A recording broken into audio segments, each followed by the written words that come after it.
where to drive this to, where I'm at here, but I can spin around here in the yard.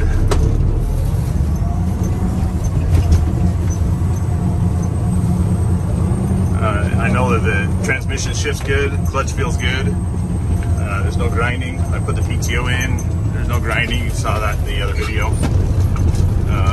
It does go through all the gears. That's reverse.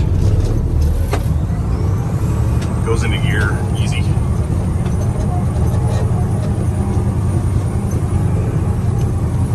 No issues with the bed going up. No issues with the tailgate.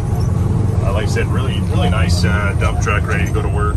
They're just it's just being underutilized right now, and don't really need it. So yeah, if you have any questions or want to make an appointment to look at it, give me a call. Thanks.